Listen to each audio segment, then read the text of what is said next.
السلام علیکم ورحمۃ اللہ وبرکاتہ۔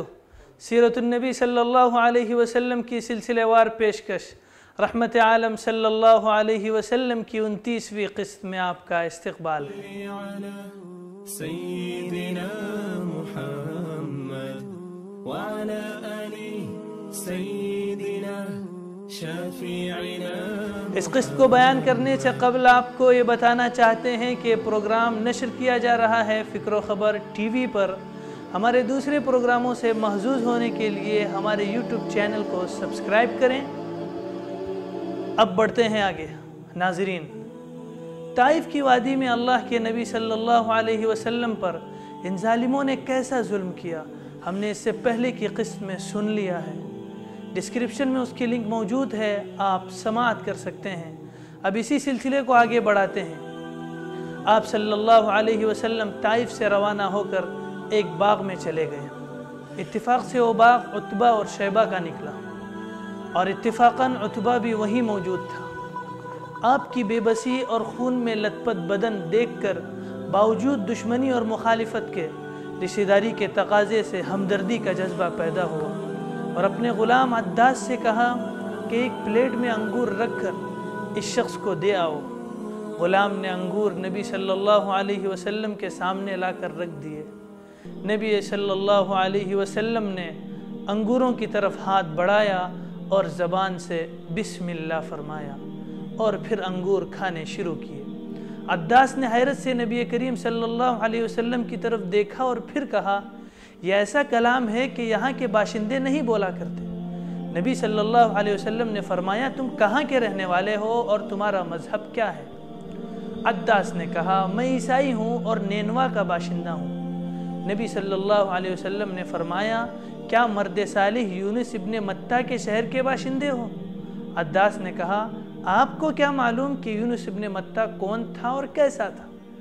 نبی صلی اللہ علیہ وسلم نے فرمایا، وہ میرا بھائی ہے، وہ بھی نبی تھا اور میں بھی نبی ہوں۔ عداس یہ سنتے ہی جھک پڑا اور اس نے نبی صلی اللہ علیہ وسلم کا سر، ہاتھ، قدم چوم لیا۔ عتبہ اور شیبہ نے دور سے غلام کو ایسا کرتا دیکھا اور آپس میں کہنے لگے، لو غلام تو ہاتھ سے گیا۔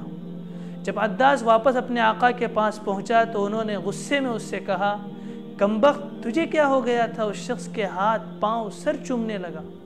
عداس نے جواب دیا، حضور علی، آج اس شخص سے بہتر روئے زمین پر کوئی نہیں۔ انہوں نے مجھ سے ایسی بات بتائی جو صرف نبی ہی بتا سکتا ہے۔ انہوں نے عداس کو ڈانٹ ڈپٹ کر کہا، خبردار، کہیں اپنا دین نہ چھوڑنا، تیرا دین تو اس کے دین سے بہتر ہے۔ اللہ کے نبی صلی اللہ علیہ وسلم کچھ دیر باغ میں آرام فرما کر اور کھجور کے چند خوشے تناول فرما کر آپ صلی اللہ علیہ وسلم میں اتنی صلاحیت پیدا ہو گئی کہ قدم اٹھا سکے، اور آپ صلی اللہ علیہ وسلم چل دیے، لیکن قرن الثعالب کے موڑ تک پہنچے تھے کہ کمزوری اور ناطاقتی نے بٹھا دیا۔ سر پکڑ کر بیٹھ گئے اور اللہ نے 10-12 سال کی خاموش زبان میں جنبش پیدا کرائی، جو بند تھی کھل گئی۔ طوفان امڑ پڑا۔ اس وقت وہاں کون تھا جو سنتا کہ کیا ابل رہا ہے؟ لیکن چند الفاظ اب تک محسوس ہیں۔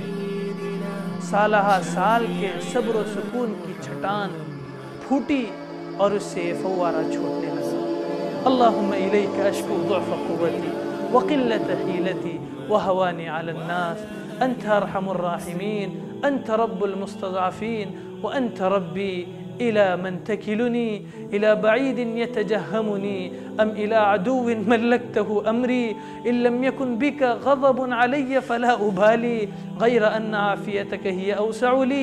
أعوذ بنور وجهك الذي أشرقت له الظلمات وصلح عليه أمر الدنيا والآخرة أن يحل علي غضبك أو أن ينزل بي سخطك، لك العتبى حتى ترضى ولا حول ولا قوة إلا بك۔ میرے اللہ، تیرے پاس اپنی بے روزی کی شکوہ کرتا ہوں، تیرے آگے اپنے وسائل و ذرائع کی کمی کا گلہ کرتا ہوں۔ دیکھ، انسانوں میں ہلکا کیا گیا، لوگوں میں یہ میری کیسی سبکی ہو رہی ہے۔ اے سارے مہربانوں میں سب سے مہربان مالک، میری سن، میرا زور، میرا رب تو ہی ہے۔ مجھے تو کن کے سپرد کرتا ہے؟ جو ہم سے دور ہوتے ہیں مجھے ان سے نزدیک کرتا ہے؟ یا تو نے مجھ کو میرے سارے معاملات کو دشمنوں کے قابو میں دے دیا؟ پھر بھی اگر مجھ پر تیرا غصہ نہیں ہے تو مجھے ان باتوں کی کوئی پرواہ نہیں، مگر کچھ بھی ہو میری سمائی تیری عافیت ہی کی گود میں ہے۔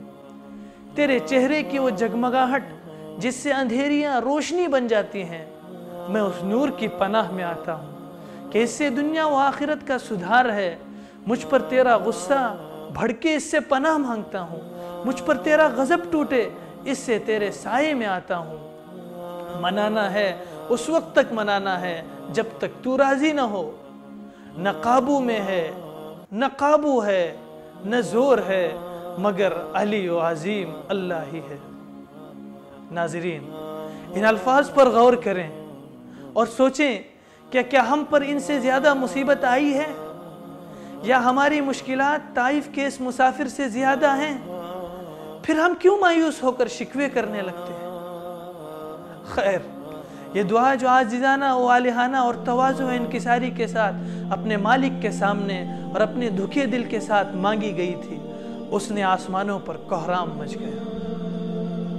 جبریل امین نے عرض کیا، قد بعث الیک ملک الجبال، اللہ نے آپ کے پاس پہاڑوں کے فرشتے کو بھیجا ہے۔ یہ پہاڑ کا فرشتہ ہے، آپ جو حکم دیجئے اس کو حکم دیجئے، وہ بجا لائے گا۔ ہائے ہائے، وسائل کی قلت کا یہ الزام بھی کٹ گیا کہ نبی کریم صلی اللہ علیہ وسلم کے پاس وسائل کی کمی تھی۔ روایت پر کسی طرح کی شک و شبہ کی گنجائش ہی نہیں، کیونکہ صحیح بخاری میں مذکور ہے، جو قرآن مجید کے بعد سب کے نزدیک بالاتفاق صحیح ترین کتاب ہے۔ ذرا غور کریں، اندازہ لگائیں، طائف کے اس سفر کو محسوس کریں، ان تکالیف کو محسوس کریں۔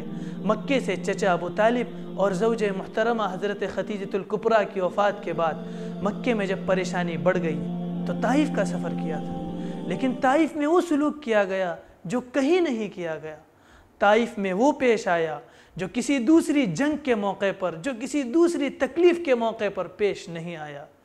گھٹنے توڑے گئے۔ اب طائف جو دو پہاڑوں کے درمیان واقع ہے، وہ فرشتہ حاضر ہوتا ہے، وہاں پر مقرر فرشتہ حاضر ہوتا ہے اور عرض کرتا ہے، اگر آپ کا حکم ہو تو ان دو پہاڑوں کو طائف والوں پر ڈھا دوں اور یہ بستی یعنی طائف کی بستی ہی ختم کر دوں۔ رحمت عالم صلی اللہ علیہ وسلم سے پوچھا جا رہا تھا، اس ذات سے پوچھا جا رہا تھا جو پوری دنیا کے لیے رحمت عالم بن کر آئی تھی۔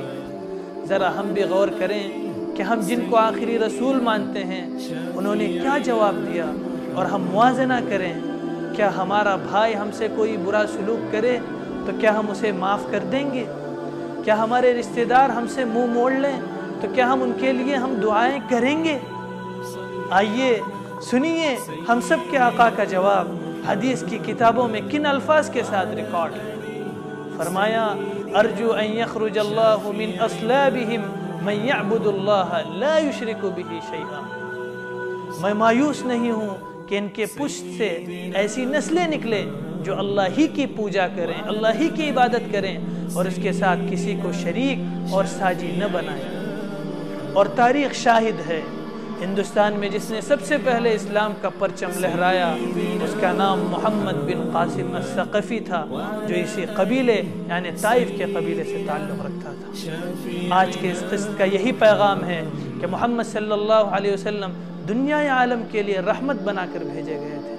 ان کا پیغام تھا الامان الامان الامان۔ آج بھی اگر ہم نبی کریم صلی اللہ علیہ وسلم کی تعلیمات کو اپنائیں، ان کو اپنی زندگی میں لائیں تو زندگی گل گلزار بن جائے اور اسلام کا پھر سے بول بالا ہو۔ لہٰذا معاف کریں، نفرتوں کو ختم کریں، اپنے بھائیوں سے کوئی شکایت ہو تو شکایتوں کو دور کریں، رشتہ داروں سے کوئی جھگڑا ہو تو اسے اچھی طریقے سے حل کریں، اور یہ یاد رکھیں کہ ہم اس نبی کے امتی ہیں جنہوں نے کبھی دشمنوں کو بھی بد دعا نہیں دی۔ نبی صلی اللہ علیہ وسلم کا جواب سن کر فرشتہ واپس ہوا۔ رحمت عالم صلی اللہ علیہ وسلم کا اگلا سفر کیسے گزرا اور اس سفر میں مزید کن سے ملاقات ہوئی، جانیے اگلی قسط میں. والسلام علیکم ورحمۃ اللہ وبرکاتہ. وعلى آل سيدنا شفيعنا